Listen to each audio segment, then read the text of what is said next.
Welcome to podcast HadBaa. Disclaimer: English is my fourth language, so you will hear some mixed accent and some unique grammar. But hey, ideas are most important. I sat down today with prominent Arab American Palestinian journalist Hanania of ArabNews.com and Hanania.com. We discussed the 2024 American presidential election, phenomenon of Donald Trump, his boldness and his influence on politics, and why he still resonates with too many people. We discussed the Democratic Party shortcoming on this election, identity politics, and why Arab Americans stood with Donald Trump. The last impact or negative impact of September 11 terrorist attack on Iraq and Middle East. We discussed the demise of legacy media and the rise of new social media like podcast. Buckle up for a very insightful ride.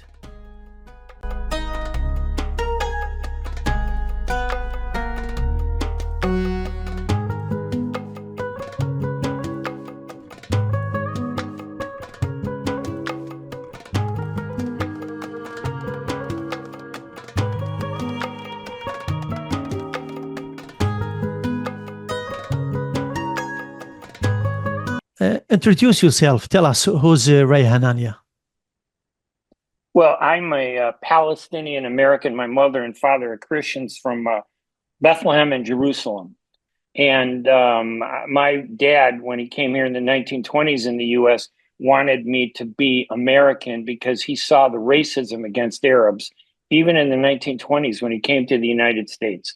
And even though we're from Bethlehem and Jerusalem and Christian, we still faced this racism. So I got into journalism in the 1970s. And if people want to read, my writings, they can go to my website, arabnews.com, which is I'm their U.S. special correspondent in the Gulf, and or hanania.com or rayhanania.com. They could read my columns and my opinions. So, but I'm a big believer in journalism and objectivity and fairness. Topic of these days is the American election 2024. Sure. Trump won electoral college. He won the popular vote. He packed the Supreme Court with the conservative. Did his opponent, his foe, underestimated him again? Yeah, I mean, part of it, I believe, in my opinion, has a lot to do with media bias that has evolved to an extreme over the last 20, 25 years. The media used to be very objective when I got into journalism, but I would say over the last 20, 25 years, the media has turned into an activist organization where they believe they need to convince people to believe things rather than reporting the objective facts. So instead of reporting the objective facts, they're reporting on some issues slanted media. So when they address Trump, the media, the liberal media, which is the dominant media, for the most part, if you want to be a journalist, you're going to be somewhat liberal in the United States. So the media, the majority is very liberal, left-wing. They don't like Trump. And, they fight Trump and Trump's personality. He can't control his pettiness. If you call him a name, he responds to the name calling because he's not a politician who diplomatically will push the name calling aside. He engages it and calls you a name back. And the media thrives on that kind of, conflict. So I think that the media convinced everybody in this country in this last election that the election was close. But the reality was a lot of people were seeing that, no, the election wasn't close because Trump was the only one talking about the issues that were really impacting everyday voters, the economy, illegal aliens. It's not an immigration issue. It's about people entering the country illegally. While Harris Kamala Harris, was talking about abortion, which comes up every 4 years and is never decided, and wanting to censor people and punish people and limit our speech. So I think that hurt her. I think she did a terrible job. She had more than enough time to be a good candidate, but she didn't focus on the issues that Americans were most concerned about, the main one being the economy. As American and journalist, I want to understand from you the landscape of American politics, not just election. We know there's two major parties there. These Yes. personalities there's on TV and newspapers and media, but in what do you call the wider picture? Who's there? Who pull the strings? Who's the major players on political arena in America? Well, I mean, listen, politics is a profession, and there are two levels of the profession. There are the people who run for office who are limited to 2 years or 4 years or 2 terms, 3 terms, 4 terms. And then there are the professional political base. Trump likes to call them the swamp. Other people refer to them as, the bureaucracy in Washington, D.C. These are people, their whole life is about running government, working in government. When you appoint somebody as a Secretary of State, he may oversee the State Department. But the truth is, the State Department consists of thousands and thousands of people who've been working there 20 years. On average, it'd be like 12, 15 years. And they understand the way things work. So in American politics and the American government, these two things come together where you have the elected officials try to control the government and the government bureaucracy that tries to control the politicians. And, each party does their best to influence that system. And of course, we only have two parties in America. You're either a Republican or a Democrat, and there is no significant third party. And I think that's the biggest problem we have. We only have two parties.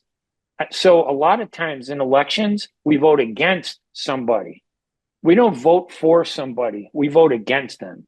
And that's a terrible way to elect people to office. That's how we got Trump in 2016 against Hillary. I voted against Hillary Clinton because of her policies in the Middle East. I didn't know Trump was going to go off the deep end with he had good ideas, but crazy ideas. So I voted against Hillary, but I had to cast my vote for Trump. I didn't have an option to vote for a third party. I wish I did. There is nothing in the constitution or law preventing third party going there for election. I know there were some try before. I remember Ralph Nader, Ross Perot, Right. with the millions they Ralph put. Nader. Yeah, why they fail? Is it the system against third party? Well, part of the problem with a third party is it's ideological. They're not strategic. They don't think in terms of how do I convince Ray Hanania to support me. What they do instead is they attack, whether it's the Middle East issue or the economy. They don't talk to me and say, hey, Ray Hanania, what do you care about? I want to help you. Instead, the ideological drive behind the third party pushes third parties to really be extreme in a sense. So they go for what they think is their audience rather than addressing the appeal. So Ralph Nader, for example, Lebanese American, he was the representative, I believe, for the Green Party 4 elections. And in America, in order to be an established party, you have to get 5% of the total vote cast in a general election. So we saw many Arab Americans and progressives supporting Dr. Jill Stein, who was the only Jewish candidate, by the way, running for president, fighting against what she says was an extremist Israeli government, which is very extreme, by the way, and against violence and against Hamas. But she couldn't get the 5% she needed. And we saw 180, I think it was 18 million votes that were cast. 180 million votes, I think.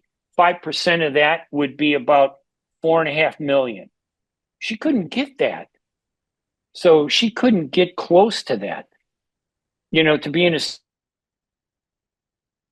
established party. I think she only got 800,000 votes. She needed 5% of the total votes cast. And I don't have the exact number in front of me. It may be, 17. I have to look at the numbers. But she couldn't get the 5% of the total votes cast. Last election, I heard or I read that economy, inflation, border, like southern border, crime, healthcare, access to healthcare were the major issue. That's the case? Well, I mean, listen, crime is a major issue. And it's interesting. Where is crime a major issue? In the urban areas. And when you look at the map of the United States, the urban areas are controlled by Democrats. The country and areas and suburban areas are controlled by Republicans. So when you look at the map of the United States, the 50 states, you'll see these big states like California, which is huge urban areas, which have huge crime, New York, Illinois. These are states in the U.S. that have huge crime. In the Democratic areas, crime is a major problem. It's a problem in the Republican areas too, but in the Democratic areas, it's more of a problem because there's a belief that the Democrats are more soft on crime. They don't want to punish the criminals as much as the Republicans do. That's the belief. So that crime is a major issue. The economy is another big issue. They keep talking about how, the economy was good under President Biden. The truth is, my groceries cost twice as much today to buy than 3 years ago. My gasoline is up and down. They suppressed it before the election, but it's going to go up pretty soon. My insurance cost to insure my home is up 30%. All the things that I have to spend money on has reduced the value of my income significantly. And I don't think, whoever addressed that issue, I think was going to win the election. With the inflation and prices up, I think that was a worldwide problem after September 11, disruption of what they call logistic. Yes. So, yeah, it is a major problem, but who talked about it? In other words, you are absolutely right. Inflation was a major problem across the world. The leadership would be the person who stands up and says, inflation is a problem across the world. Here's how we're going to address it. And that was the difference between the Republicans and the Democrats. The Democrats didn't focus on it. Voters believed that the Republicans would. Trump spoke about it a little bit, far more than Kamala Harris.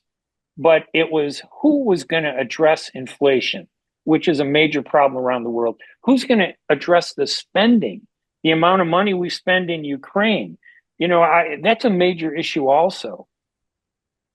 The major spending on Israel. We gave Israel $110 billion. We gave them the weapons, the bombs, the money to go and destroy a civilian population in Gaza. 90% of the homes and schools and hospitals and the mosques. It was a terrible war. And I think the media kind of suppressed any reaction to that. But people are not stupid. You can dominate the media all you want, but the American people are smart. They see past the media manipulation. They see past the political manipulation. And if you're not smart enough to reach a voter the right way, you're going to lose. And that's what happened to Kamala Harris. So, Trump won or Democrat lost? Because sometimes you vote as a protest vote. So Kamala Harris lost. Lost. She lost. Trump won because she lost. She had an opportunity to win. And they say, well, she only had 3 months to run. But you want to know something? Elections don't start until 3 months before an election. The campaigns don't start. They run 3 months, 4 months. She had more than enough time, but she just didn't address the issues. She was afraid to take a stand on controversial issues. And it backfired on her. Americans want leadership. They want somebody courageous. They didn't vote for Trump because they think he's a great guy. They've seen him. His first 4 years was, you know, complete, you know, tumult. You know, it was it was tumultuous. It was rocky. It was controversial. It was contentious. Americans don't want that. They want a unified government. And then when Biden came into office, instead of getting leadership, we got a man who was at the height of his age, and his age started showing. And his administration hid that from the public.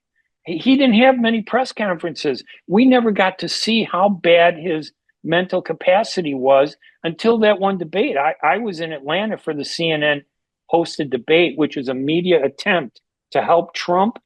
CNN ended up exposing and hurting Trump. The liberal media wanted to help him by controlling everything, but by controlling it, they silenced Trump, and people got a chance to see Biden clearly for the first time and how bad he was. It was horrible. I read that first day Biden was at the White House. He signed executive order for um, transsexual things, you know what I mean, like the procedures, stuff like that, while it took him 2.5 years to issue the border Right. crisis in the South. So the problem with this election was the message or the messenger? Was Well, the I'm going to say the problem was the messenger who failed to deliver the right message. It's a combination. You could have a terrible messenger like Trump who delivers the right message, and people see that message, and they may feel he's better than the other side. But clearly, the messenger, Kamala Harris, couldn't get a good message out that resonated with the people. She couldn't connect with the people. It was a personality war that she actually said she was going to avoid, but she ended up fueling. You know, when she started attacking, you know, Trump. Listen, she's a prosecutor, right? She goes in front of courtrooms, federal courts, and her rhetoric is phenomenal. And yet, in the federal court of the election, she couldn't get her message across, you know, to the public. The media was shielding her. There was no pressure on her to, you know, speak out against real issues. She was too afraid. She was timid, which was completely contradictory to what her personality was. people say she wasn't formidable. Like 2019, she didn't pass even the primary. Her biggest percentage was, I think, 10-15%. And after that debate with the Tulsa Gabbard, she tanked to 3%, and Yeah, she dropped. And even the media shielded her, as you say. Like she didn't have any interviews with, like only interviews was with the what they call friendly networks. right. Uh, too many times she had a opportunity to answer a question, let's say about inflation, and she was going around and around without addressing the issue itself. She was managed. Instead of being a leader, she was being managed. Kamala Harris was being managed. She was being controlled. They didn't put it out. She should have had a press conference every day. She should have, when she said there was a problem, she should have said, "What's the solution? Here's what I'm going to do." She talked in a generic, general way about solutions, but never gave us detail. So she actually could have won, because some people look at Barack Obama as a good example. Who knew Barack Obama? He was an accident. When the man who was running for the U.S. Senate, Jack Ryan, got into a, a divorce controversy with his wife, Jerry Ryan, the Hollywood actress, about sexual conduct, he dropped out of the race, and he was running against Barack Obama for the U.S. Senate. Jack Ryan, the Republican, should have won that election. He lost because he dropped out of the race. Republicans were stuck. They slated a man that nobody knew. Barack Obama got his chance to win. He became a U.S. Senator. He went on the national stage. And this unknown person suddenly, within 6 years, becomes president of the United States. So Kamala Harris can't blame the fact that she was having a hard time. She had an opportunity to win. She just blew that opportunity. She didn't take advantage of it the proper way. We've had people come out of the blue to become presidents. Bill Clinton, nobody knew him. It's the campaign. She had an opportunity. Listen, her first big mistake was when Biden decided to withdraw from the presidential election. Instead of having an open primary where she would fight and allow people to challenge her at the convention, they did a telephone meeting with all the heads of each party, heads of each state, the 50 states, and they decided in secret, really, on a telephone, that she was going to be the candidate. The American people never picked her. If she had put herself out there as a candidate, that answered to the people, she could have won. I really think she had the potential to win, but she didn't. Nancy She didn't use Pelosi, it. Nancy Pelosi alluded to this point. Post-mortem, what we call it, after the election, she Right. blamed somehow Biden for late dropout, and then him endorsing Kamala Harris. And she said he put us in a stage that it was danger to drop Kamala Harris. Otherwise, the left side of the party would hammer us. So the way they elevated her maybe was the wrong message. Well, they did elevate Kamala Harris the wrong way. But Nancy Pelosi was a Speaker of the House. She knew who Biden was. She knew what the problems facing the Democratic Party was. Why didn't she say something before? Why didn't she say that Biden was a bad candidate and they should have slated somebody else? Party loyalty prevented them from saying the truth. So when Nancy Pelosi says that, she tries to blame Biden, she has to blame herself. All the Democrats have to blame themselves. Nobody expected that Biden's problems would come out the way they did, but they should have. They just didn't want to talk about it. The media kept it a secret. Why bring it up if the media wasn't reporting about it? So they did themselves in. The Democratic Party destroyed itself in this election. And look at how well Trump did in the election across the United States. Not only did he do well in Republican areas, he did well in Democratic areas that Democrats have consistently won. And this is one of the first times where a presidential winner, in our system, it's not the popular vote. A majority of Americans don't elect the president. The states do based on population. This is the first time that a candidate has won both the electoral college vote and he won the popular vote. Remember, he lost the popular vote to Hillary Clinton, but he won the electoral college vote. So he has the popular vote. He has the mandate. If we stay with the postmortem, AOC, what's her name? Alexandria Ocasio-Cortez. Yeah, I like her. I mean, we need. Go ahead.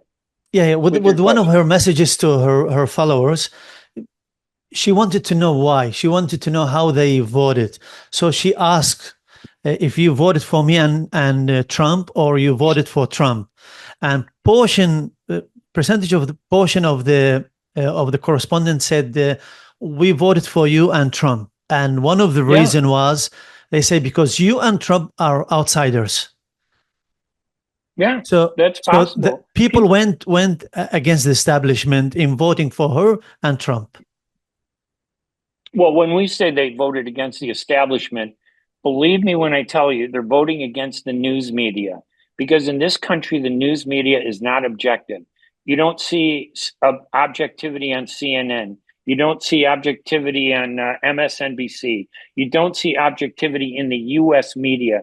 Fox News was probably isolated as a conservative broadcasting system. You see a bias. So when they talk about the establishment, they're talking about this perception of the establishment presented by the news media. The news media has been trying to tell us what the establishment is, but nobody trusts them. You know what? I've been a journalist since 1975, and even in 1975, the public has had a negative attitude towards the news media, even back then when they were not as political. It's worse today. It's horribly worse, and the media doesn't want to acknowledge it. Social media is the only way to go around the mainstream news media. And you can't trust social media because, as you know, anybody can have a Facebook page and they can say whatever they want. They could have a Twitter page, a Blue Sky page, TikTok. It's very hard to know what the truth is today. That's what's gotten lost in America, and that's what's really hurting us. There's no journalism accountability. But listen, I watch TV medicine shows, okay? Marcus Welby, MD, was a very popular show about an American doctor. I watched it every Sunday for 5, 6 years. Does that make me a doctor? I could see him do surgery and I go, oh, yeah, you just open the guy up, you spread his skin apart, you stick your hand in, you get his heart, you do a little stitching and you put his heart back, sew him up, and you save him. That's how many people look at journalism. They go, oh, yeah, I see journalism. That guy gets up there, expresses his opinion. He has, he writes a good sentence. I could do that. So that's what's happened. The professionalism of journalism is clouded by everybody is suddenly a journalist today. So we're not getting the facts. Our mainstream media has to get back to the basics if they want to save this country. But they're too ingrained in the political process to do that. If they are that bad and no influence, how are they surviving financially? We have no choice. It's almost like the lesser of two evils. I didn't have a choice. I could vote for Harris or I could vote for Trump.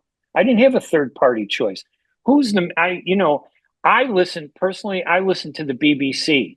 I don't listen to the American media. When I'm driving to work 45 minutes to an hour, I have the BBC on because I think they're the closest to being objective on American politics. So I do not listen to CNN. I do not listen to MSNBC. I don't listen to Fox News. I ignore the anger and the name calling that comes out of the media today. I don't watch Jimmy Kimmel Live on TV. The entertainment industry is biased. Everything is just phenomenal how terrible it is in this country. We're not getting the facts. We don't know what the truth is. So we do our best guess, and it becomes driven by our emotion. We want to embrace what we think we want to see. And that's what's hurting this country today. It's the weakest we've ever been. Listen, 20 years ago, if we had had a tough, strong president, when we did have some tough, presidents, as much as I disagreed with Clinton, he was a tough president. Putin would never have invaded Ukraine. Hamas would never have attacked Israel the way it did. These things happened because America, which is supposedly the leader of the free world, wasn't leading. We were consumed mired in our own conflict, in our own name calling and pettiness. We could not lead. And somebody like Putin in Russia sees that and he jumps on it. Now, he hasn't won that war, but we still have not been a leader to give Ukraine what it needs to win the war. We should have told Ukraine, take all our missiles, take all our tanks, invade Russia, and beat them. But we tied their hands behind their back and said, you can respond and defend yourself, but you can't attack Russia. It was only just the past 6 months that we saw them enter Russia and take land from the Russians. But that's 3 years and I don't know how many billions we've spent with tying their hands. Let's go to identity. That's not leadership. Go ahead. Let's go to what they call identity politics. I see that only in America, or at least, it's there every day, every news, every program. I heard Chris Como saying, postmortem, focus less on who is woke and more on who is broke. Democrat insist on virtue signaling, buckling to the far left. And at some point, even I was listening to Sam Harris making sense, talking about the 0 of 1%. That's 1 in 200 in America are identify as a transsexual, women or men. Right. And he say Democrats try to shove that on people's throat. He say, yeah, I respect that someone calling himself man and woman, but you can't justify 50, 60 years old man dressing a skirt, and you need to force me to believe that he's a woman. And even if second day, if he changes his mind, I need to believe that. Why that? Why that phenomenon in America?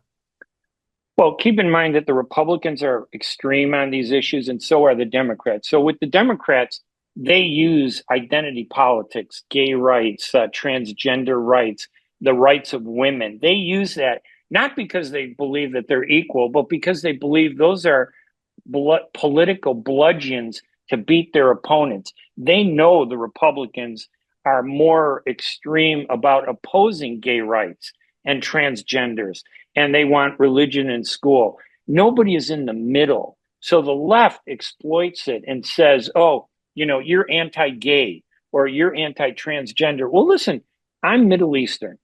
Arabs are conservative people. I don't believe in gay rights. I don't believe in gays. I don't believe in transgenders. I don't want anybody to tell my kids how they should be without talking to me first. But that's what the left and the liberal and the Democrats want to do. They want to go to kindergarten and elementary school and tell my son or my daughter at age 10 that they're girls and maybe they should be boys. That's none of their business.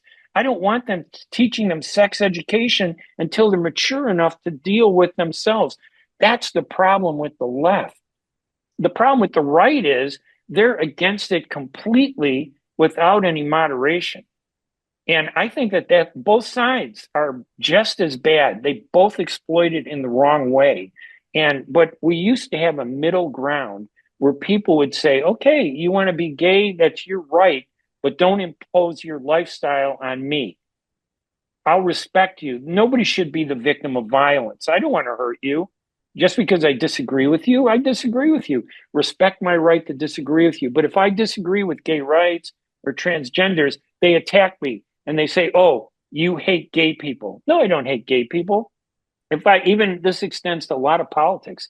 If I criticize the Israeli government, they say I'm anti Semitic. What Netanyahu is indicted on 3 corruption charges, one of the worst prime ministers, and yet he's run that country for over 20 years. And I'm against him, and I'm against his government. I'm not against Israel, but today's world, we don't address the real issue. We just hit me with the label, oh, you're anti-Semitic. You're criticizing Jews. No, I'm not criticizing Jews. Hanania is a Jewish name. We converted to Christianity, but nobody cares about facts anymore. It's easier to beat somebody up than it is to understand an issue today in today's world. The media who told us the race is too close to call, and sometimes they gave Kamala Harris 1% above Trump. The same media now they're doing the postmortem. Who is Right. qualified to do the analysis of the result? The BBC, like I said, the media claimed Harris was running neck and neck. And in fact, in the week before the election, they said she just got ahead of Trump. The polls show her creeping ahead. 5%, they said. Oh, they predicted her victory. She's going to win because why would anybody vote for Trump? A misogynist xenophobe is what they called him. They called him names. Fascist, They Hitler. tried to label him fascist, Hitler. They called him every name in the book, but the media has lost credibility. And the polling was purely manipulated. It missed the mark. I mean, I'll tell you about the Arab community, which I know very well. Arab Americans were very upset that Biden wouldn't support a ceasefire. Why would you not support a ceasefire to stop the killing? As much as you don't support the Hamas terrorists, 80% of the people being killed are women and children and old people. Kids are being killed. Why wouldn't you stand up and confront the Israeli government and say we should have a ceasefire? They wouldn't do that. And so it's a matter of they were playing politics instead of doing the right thing. And the media was leading it. Anybody who said support a ceasefire, they said, oh, you're a racist. Israel's motto has been from the river to the sea. That's what Israel says in its constitution. It's written there. But when Arabs started saying from the river to the sea, they wanted freedom for Palestinians, they said, oh, that's anti Semitic. You can't say that. And then Twitter and TikTok and Facebook started censoring the pro-Arab videos. So you would only see one side. What I'm trying to say is, and I'm not taking, I don't want to take sides in the Middle East. I support peace. I oppose violence. I want to see an Israel and a Palestine together that are living in security, where there's no fanaticism, where we get rid of that. And we almost had it under Yitzhak Rabin, but it was an Israeli disciple of Benjamin Netanyahu who murdered Yitzhak Rabin, who assassinated the Israeli. It wasn't an Arab. It was an Israeli follower of Benjamin Netanyahu who murdered Yitzhak Rabin and who killed it because extremist politics is dominating our politics in the West, in the U.S. and in Israel. I'll come to that point. Gaza crisis, the war between Palestinian and Israeli, and Arab stance with Trump in this election. Sure. One of the points, say, Democrats fail that they concentrate on marketing themselves instead of the message, and for that you see in their conferences packed with Hollywood stars, actors.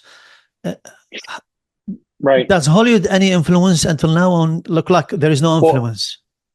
Well, obviously, in this last election, we saw how little influence Hollywood has. Oprah Winfrey, the most popular TV personality ever in this country, endorsed Kamala Harris. It made no difference. All these different people that endorse Harris. I'm waiting. They all said they were going to move out of the country if Trump won. I'm waiting for them to leave. I don't see them leaving. This is the hypocrisy of politics.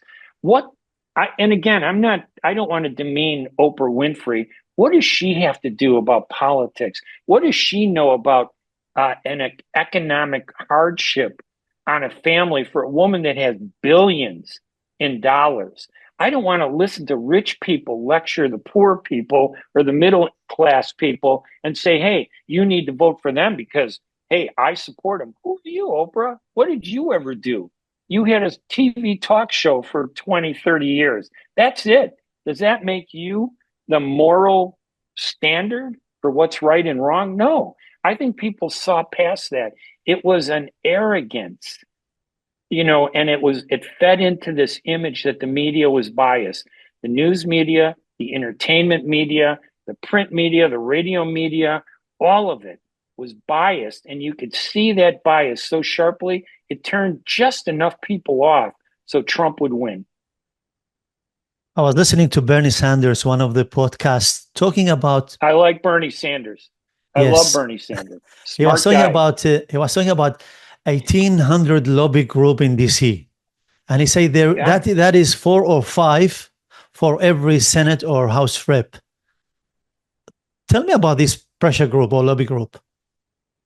Well, listen, I mean, unfortunately, this country is dominated by special interest political action committees. Doesn't matter what the issue is. Is it the insurance industry?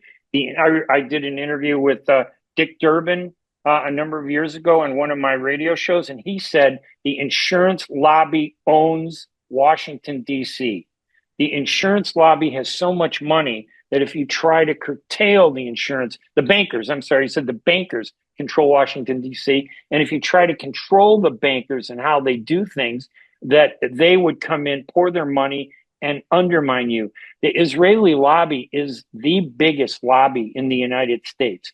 They poured something like $200 to $300 million into elections to win and defeat candidates who didn't agree with them 100%.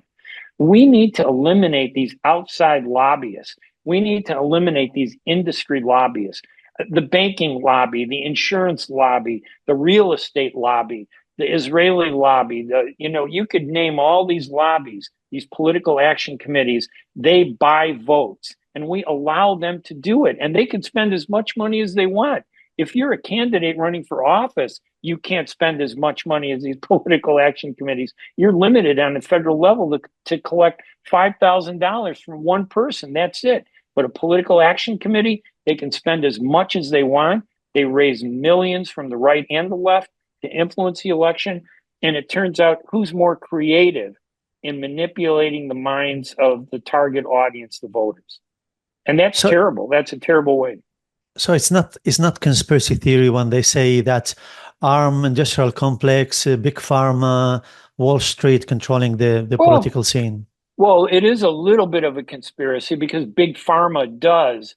They will go to members of Congress and they will donate thousands of dollars to congressmen and women and U.S. senators, and even in state elections to convince people that it's okay to buy their drugs. And you want what's the biggest commercial on TV today? There are 75 drug commercials, more than any other issue or topic on our television today. They have so much money, they dominate our advertising.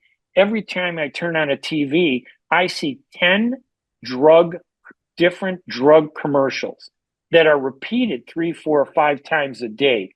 50 commercials about new drugs that Big Pharma is forcing down our throats. Now, the counter to all this is, hey, when I look at the Arab community, I said, hey, what are Arabs poor? The Arabs are among the richest people in the world. Why don't we have a lobby? Because that's not in our growth, in our evolution to lobby governments. These are, uh, I don't want to be cruel to the Arab world, but they're not democracies. There are very few democracies in the Arab world. These are family, royalty, and just like in Britain. But in Britain, you have a democracy with a royal family that's the head of the country, but it's still a government that is a democracy. That's not like that in the Middle East. So getting the Arabs, why don't you put your money where your mouth is? They don't believe in it. They won't do it. And I think that's a big mistake why the Middle East doesn't get what it wants, for the right things, to do the right things. That's why extremism has exploded in the Middle East and why extremists do more to influence politics than the moderates who have the money but don't put the money where their mouth is. What would be the second term of Trump administration, you reckon? Well, I mean, listen, this is interesting. When you look at his first term, you're going to see Trump's second term to be exactly like his first term. He's a little more confident now. Maybe he'll be a little less petty. But during his first term, he nominated all these different people for cabinet positions, and he had a revolving door. Cabinet members would come and go. So right now, there's a big debate about, people that he's nominating to be in his cabinet, like Gates or, for Attorney General Matt Gates, who was under investigation by Congress for sexual indiscretions. Pete Hegseth, who is a U.S. Army veteran in Iraq and Afghanistan, he's going to be the defense secretary. But when you look back at Donald Rumsfeld, he was a businessman. He headed the Pentagon. He was 1 year older than Pete, I think 1 year younger than Pete Hegseth. So there's a certain hypocrisy, but it's not the hypocrisy that's going to drive these. Marco Rubio, he and Trump used to fight like crazy. Now they're friends, and Marco Rubio is going to be Secretary of State. I'm telling you that 6 months from now, all these names, Mike Huckabee for ambassador to Israel, Tulsi Gabbard for Director of National Intelligence, Kristi Noem, Homeland Security, Elon Musk and Vivek Ramaswamy, Department of Government Efficiency, Robert F. Kennedy, Department of Health and Human Services, they're going to be replaced by other people because Trump's personality doesn't tolerate anybody who challenges him. We saw that in his first term. It was a revolving door, people coming and going, and that's not going to change. Now, the one thing he does have a mandate, though, to crack down on illegal aliens. The left calls it illegal immigration. No, immigration is a legal process. Illegally entering the country is an illegal crime. It's a crime. We need to enforce the law. And a lot of people are tired of people coming in from other countries and being treated better than U.S. citizens who are poor. American veterans don't get the kind of support that illegal aliens and migrants are getting in this country. Money, healthcare, food. They're getting housing. They're getting more support than our homeless veterans who fought for this country and they get support, but nobody cares about them the way we care about migrants. He's going to crack down on that. He's going to bring that to an end. It's going to be painful, but I think it's necessary. We got to stop crime.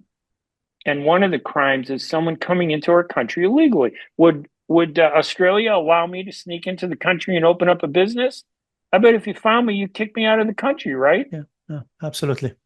Every country would do that. Even Mexico would do that. Declining of legacy media, that explained the rise of, let's say, TikTokers, YouTubers, podcasts, like people talking about the influence of people like Joe Rogan, Tucker Carlson, Bill Maher. Well, you know what, the social media is actually, the rise of social media is a response to the collapse of honest, professional mainstream media. I cannot trust the New York Times, CNN, the Wall Street Journal. I can't trust them anymore. So, and I'm in the business, but the average American who doesn't spend as much time as looking at the media as I do, they have an even deeper concern for the mainstream media. So their alternative is to go to social media, where tragically they see what they want to see. They hear what they want to hear. They follow people who reflect what they feel instead of the facts.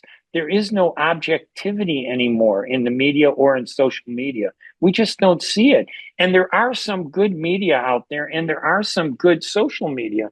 But how do you distinguish them from the corrupt media that's out there, or the corrupt social media? So much is untruthful in social media. It's easier for anybody to be a social giant because, you know, the irony, I'm going to tell you what this is. It's so funny that Twitter and Facebook will censor politics, but they allow pornography. You go to Facebook and you can see naked women dancing, you know, showing their, you know, bodies without a problem. That's okay. But if I were to say something about politics, they would stop me. And they'd say, well, we don't feel that this is accurate. We're going to fact check you. How about crack down on the negative side, the seedy side of our world, the pornography? But they won't do that. The violence. You know, there's our country is upside down today, and we're seeing that in the international world. It needs to change. I want to know what's happened with that COVID-19 in America, that 1-2 year. There were a lot of censoring of any message outside the public, like the CDC or the government narrative.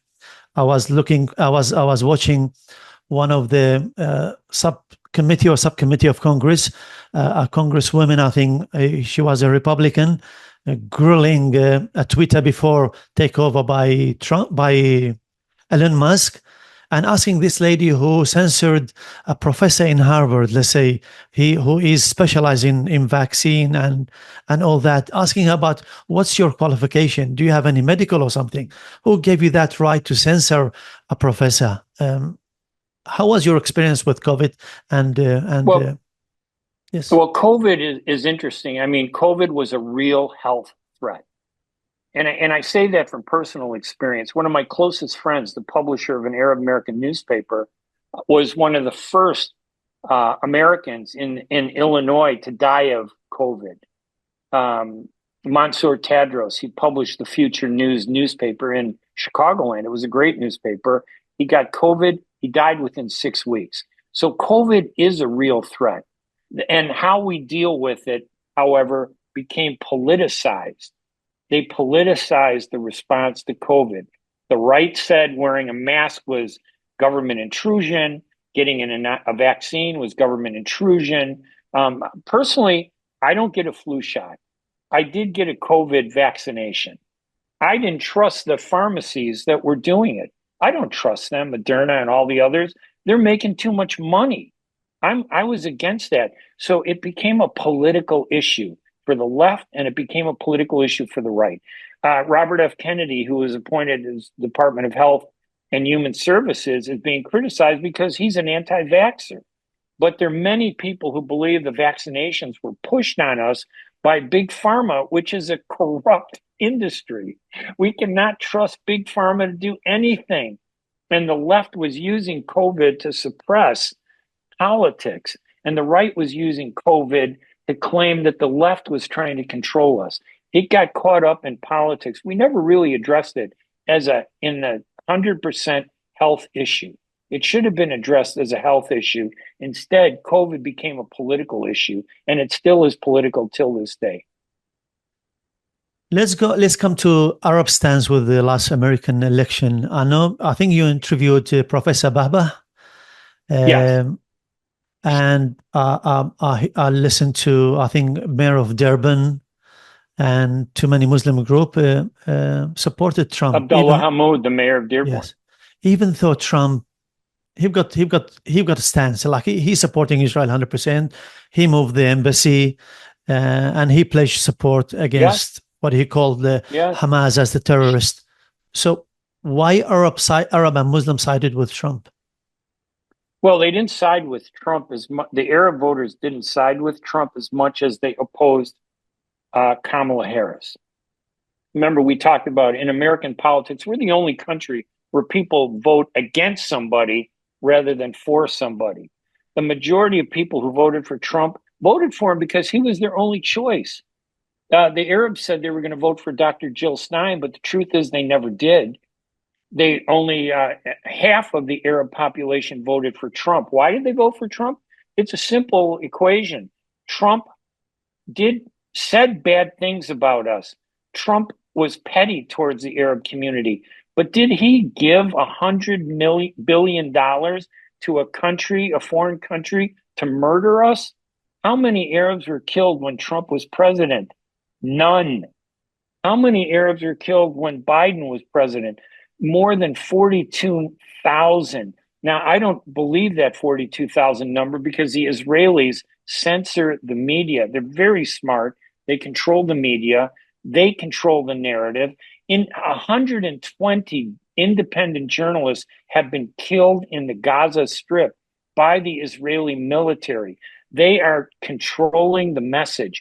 So the truth is that when it comes to politics, the Arabs chose to vote against the person who was continuing the killings rather than for the person who called us names. What's worse? You want to call me a name? Call me a name. Sticks and stones will break my bones, but names will never hurt me. You want to shoot at me? I'm not going to be happy with that.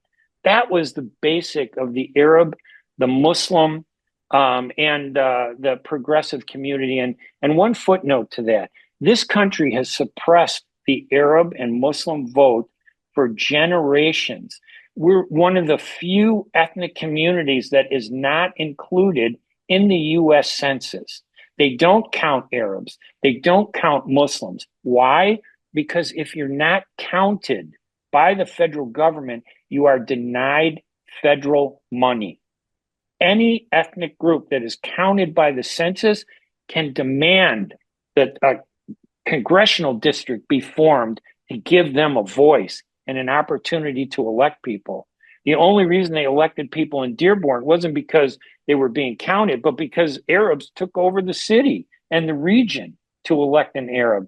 But under a proper system, if Arabs were being counted, they would not have divided the largest Arab concentrations of voters in the 3rd Congressional District in Illinois, had the largest Palestinian vote. 2 years ago, they divided that district to break up the Arab vote into 5 separate districts to eliminate anybody who would support the Arab vote because we're not part of the census. We had no federal standing to challenge that. One of the grievances of Arab, Muslim, or Palestinian with the Democrat that they were denied a voice at the DNC. Like we were expendable. I heard Professor Bahba. I think he said we reached to Biden. We were denied. Same thing with Harris, and it was the opposite with the Trump. Dr. Bashar Baba was a Democrat who founded Arab Americans for Trump. because he was against the Democratic Party. And the Arab Americans for Trump resonated with Arab American and Muslim voters because it came down to that equation. You want to call me a name? I could deal with it. You want to kill me? I can't deal with that. It was a choice between somebody who did things that we didn't like and a choice with somebody who funded the killing of our people, our cousins, our relatives, and our identity. He went and Trump resonated with us. And you know what's interesting? I mean, listen, Trump's daughter, Tiffany, from one of his prior marriages, is married to a Lebanese American, Michael Bullis, whose father-in-law, Dr. Mossad Bullis, I've interviewed both of them, Bashar Ababa, the head of Arab Americans for Trump, and Mossad Bullis. And they felt that Trump would listen to them. 4 years ago, when Trump was president, Jared Kushner put together the Peace for Prosperity Conference in Bahrain. All the Arabs boycotted it. And I'm thinking, why would you boycott it? You may disagree with them, but why not go there and fight and lobby for your rights? Why do we boycott when we should be on the front lines, even when people disagree? That's our political system. What are you, a Democrat? Are you going to boycott the Congress today? No, you're going to go to the Congress, even though you don't have the vote, and you're going to fight for what's right. The Arabs don't do that. You do something I don't like, we boycott you and we turn away. This time, I wrote a column last week at ArabNews.com and Hanania.com that basically argued that this time, don't boycott Trump. No matter what he does, no matter who he appoints, be at the table. He will not shut the door to our community. He will open it. The only way the door is going to be shut is if we turn away from Trump and don't pressure him to do the right thing. And doing that was a big, major mistake for the Arab community to do that 4 years ago. I'm in the process of mentioning Jared Kushner. I'm in the process of like midway reading through his book, and it struck me what he say is unorthodox way dealing with the Israeli-Arab conflict. When he get assigned to that task, he say, I went to the State Department and told them I wanna reach that, like I want to deal with the case, and they say no, you can't. You know what I mean? It's a dead. You know what I mean? It's a conflict will go for 100 years. And he say they mentioned that you need to go through Palestinian, and when Palestinian and Israeli where there's no more communication, he said, okay, let me start with the Arabs. And he started reaching for the UAE, Bahrain, Saudi Arabia, and he got a breakthrough there. So it was good I think success story. I don't know if anybody can call the peace accords that Israel has with any of the Arab countries as a success story. Israel has a peace accord with Egypt and Jordan, and now with Bahrain and the United Arab Emirates and Morocco. But what do they really have? They have a detente. They have a Cold War going on. They have relationships and not happiness. The big prize is Saudi Arabia, who, the Arab News is a Saudi Arabian newspaper. So just to be on the fair side, the Saudi Arabians are not wanted to recognize Israel and create normalization. And all they asked for was recognize a Palestinian state. And the Biden administration wouldn't do that. Force the Israelis to do that. Netanyahu is against the Palestinian state. He has been since Rabin was killed. So the point that I'm getting at is, when Jared Kushner came to Bahrain, I was in Bahrain for the Peace to Prosperity Conference. He held a press conference surrounded by Israeli journalists. I was the only Palestinian there, and he complained about, well, there are no Palestinians here. We invited them. They didn't want to be there. They cut their nose off to spite their face. All they had to do was be here and make their point. And I raised my hand. He would not pick on me. He ended the press conference, and I yelled out, wait a minute. You said you wanted Palestinians here. I'm here, and yet you won't take a question from me. Is that your bias? I put him on the spot because I said, I'm going to write about that. Don't answer my question. That'll be the lead of my story when I walk away from this. He stopped. He took some questions from me, but it was never enough. He never provided the detailed answers that I wanted. But we weren't there to force him to stop and answer the questions. And I blame the Palestinians for that. I blame this tendency where they're afraid to do what's right because they're worried about the emotions. They're driven by emotion more than strategy. They need to stand up and force the powers that be to recognize us, to do what's right. And to do what's right means not killing people, Jews or Arabs. It means recognizing the rights of both sides. But if we're not there to fight, it's like a soccer game with only one team on the field. How do you beat the Israeli team when we're not even on the field to kick the ball? One of the Trump messages, America first, less intervention outside. Yeah. You think America would reckon to that? Because with the foreign policy, we see there is not much success there. You have your Roman countries like Iraq, Yemen, Syria, Libya, and now the war in Ukraine. How you see yes, the Middle East is in complete disarray, probably more so than it's ever been. There's no such thing as an Arab world.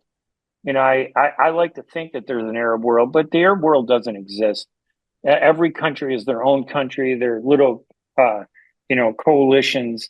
But when Trump says that America first, he's resonating. He's connecting with Americans who say, "Wait a minute, why am I paying all this money to foreign countries? Why are we paying all this money to illegal aliens? Why don't we take care of ourselves first?" That was a message that the Democrats have ignored because the Democrats are the ones pushing these illegal aliens who they want to become citizens because the tendency is for them to become Democrats. So it's purely a political, selfish strategy. It's not about defending America. Big mistake on the Democrats to do this. Trump, like I said, there are a lot of things I don't agree with, but there are a lot of things I do agree with him. There are a lot of things that I didn't agree with Kamala Harris, and there are a lot of things I did agree with her. But she never addressed the major issue, which was the economy. I'm losing money today. If I don't take care of myself first, you're on a plane. What is the plane? What does the airline stewardess tell you when she's talking? If there's an accident or if the oxygen mask comes down, put it on your face first. Take care of yourself, then take care of the children and people who depend on you. Why don't we do that in America? Why don't we take care of ourselves first and then help the people around us? We're not doing that. We're helping the people around us while we're choking in today's horrible economy. I can't get the oxygen to breathe, the economic oxygen. So that's part of the problem that Trump tapped into, and it grew after seeing Biden fail to identify with the American people with their needs. I think the Democrat and the major media created this environment that if you try to stop the immigration or talk about the southern border, Yes, you are racist, you are all that. Yes. So they were afraid to tackle it. That's the problem with America, labeling. They call you a racist, you're a bad person. They call you an anti-Semite, you're a bad person. Forget about whatever the issue is. If they label you and if the media embraces it, you're done. You can't do anything. That's a political weapon that's been very effective in silencing independent voices. Let's go. This is my last question, maybe. Sure. September 11 terrorist attack. I read too many books about it in English and Arabic because it affects me as an Iraqi. It affects Iraq and Middle East. Some of these books who went thoroughly in details, like Bush at War with Bob Woodward, George Tenet about his memoir, even Donald Rumsfeld and Condoleezza Rice in the White House. Mainly Bob Woodward talking about the first 10 days after September 11. And in his book, he called always about they call him principal meeting, which is the president, the defense secretary, FBI, all that. And he's mentioning, and this is the American even point of view, he's mentioning there were no shred of evidence of Saddam Hussein or Iraq relation with the attack, but still you implicated Iraq there. And that Right. you know what happened. Like you went there, you destroy the country, millions of refugees, rising of radicalism, even tarnishing American image, if there were any image. How you explain that? And why until now, one of the point against Trump is that he's what they call isolation. Yeah, like you want to isolate America from, Isolationist. yes, He wants isolate to be an America from, isolationist. yes. Well, here's how I explain September 11th. We were attacked by a terrorist organization, Al Qaeda, which were Arabs and Muslims, but they tried to identify them. They tried to simplify it and say, well, it's the Arab world that attacked us. And you have to remember that when Iraq became the priority of that war, not Afghanistan, where the Taliban were based, they focused, and Pakistan, they focused on Iraq because Iraq used to be an American ally. We gave them the weapons of mass destruction. We gave them the poison gas. We gave them the weapons. We armed Saddam Hussein, one of the worst tyrants in the Middle East. We armed him when he was our ally who went to war against Iran, which was not our ally, the Ayatollah and the extremists in Iran. So as long as he was fighting our war, we gave him everything he needed. He fought that war for 10 years. He lost. The war ended. The Iranians and Iraq, the war ended. They had lost so much on both sides. And after that, Iraq, Saddam Hussein believing that he did so much for the U.S., he talked to the representatives of the State Department and said, listen, Kuwait, they're really part of Iraq, and all their oil reserves belong to Iraq. Do you have a problem if I invade Kuwait? And he was basically given the nod to say, well, it's not that our priority. We're not going to interfere with the Middle East. Sure enough, when he attacked Kuwait and the oil industry, one of the big lobbying groups in the U.S., clamped down and jumped on the government, we invaded Iraq. Do you remember that?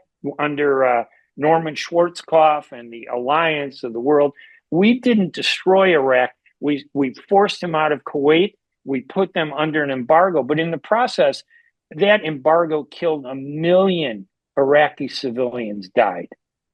Christian, Muslim, even Jewish Iraqis who were living there.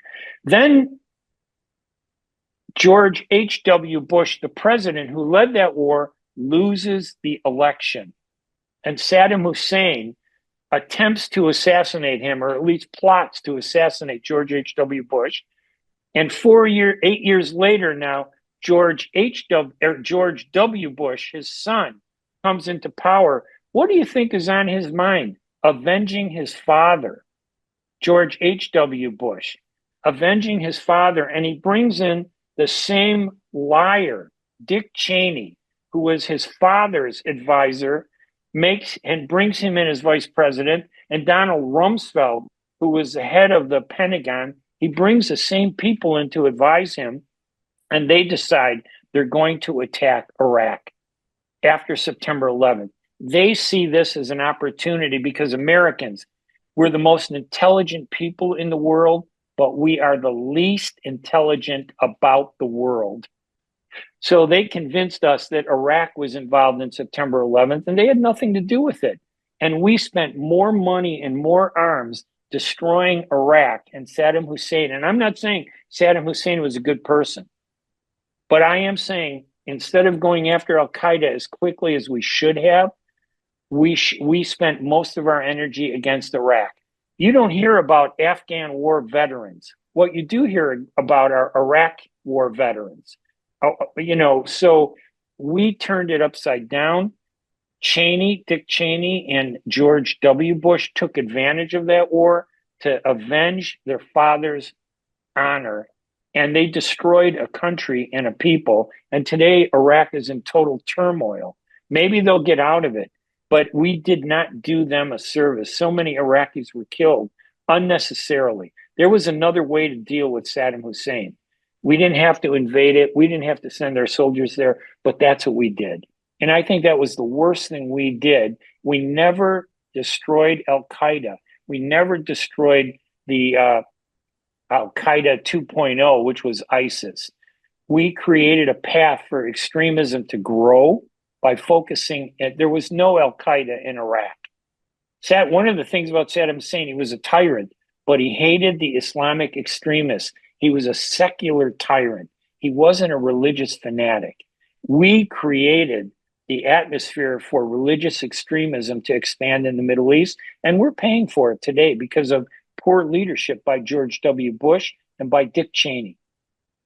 I can't forget a passage from the book, one of these books, talking about the decision to attack Iraq is there, and the orders were for the State Department, for the intelligence. I want you to make the case. So for that was Right. even the embarrassment. It's a very famous photo of Colin Powell in the UN and George Tenet Yep. behind him, talking about some BS of Lying a about weapons of mass. mobile lab, WMD, stuff like that. Right. They scared the American people by lying and saying that there were weapons of mass destruction, that Iraq had nuclear weapons and was going to use poison gas to attack our soldiers. And we had to go in there and get those weapons of mass destruction. There were never any weapons of mass destruction. Everything that was in Iraq was there because we, the United States, gave it to Iraq.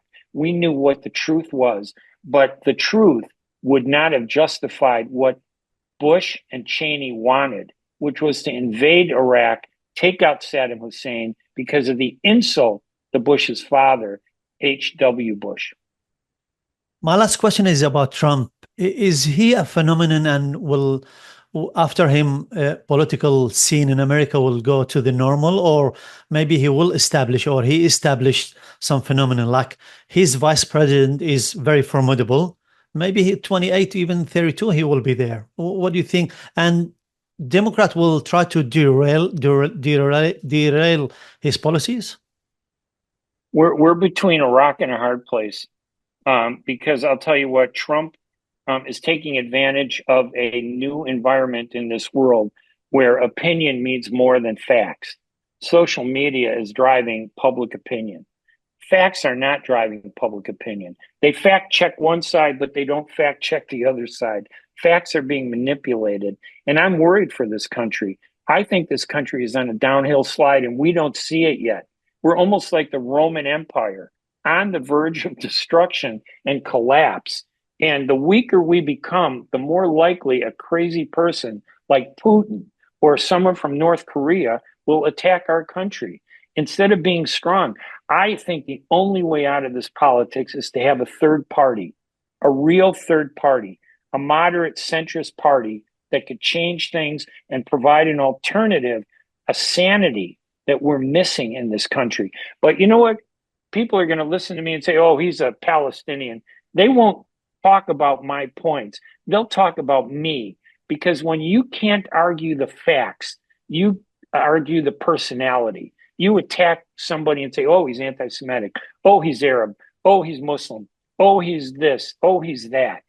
They deflect from the facts. The people that are addressing the facts, those are the ones we should be listening to, and we don't have them out there yet. I'm hoping they'll come back. Maybe that was one of the reason with denying third party, that Bob, what his name, Kennedy, wasn't given any chance with the mass media. There were not many interviews with him. Well, the media ignored Robert F. Kennedy and they ignored Jill Stein. They refused to talk to them, intentionally to suppress them and to prevent them from getting their message out. They did it on purpose. They had an agenda to elect Kamala Harris, but the American people saw past that media bias and elected Donald Trump. I blame the media for electing Trump. I don't blame, the Republicans for electing Trump. I blame the news media. Their bias is what gave Trump the foundation to win. They're responsible for Trump. It's not the Arabs. It's not the Muslims. It's not even, the Republicans, the MAGA group, the extremists. it's the media and the left that took advantage of that media. They are responsible for where we're at today, and it's not a very good spot. Yohanan, Right, Hanania, thank you so much. Thank you for your time. Last word. All I'd say is, listen, I offer what I believe is an objective, fair, perspective on the news and politics at Hanania.com. And they can go there, they can read my opinions, or they can go to the ArabNews.com and read my opinions there. But thank you so much, Yohanan. Thank you, sir. Thank you. Appreciate it for your time.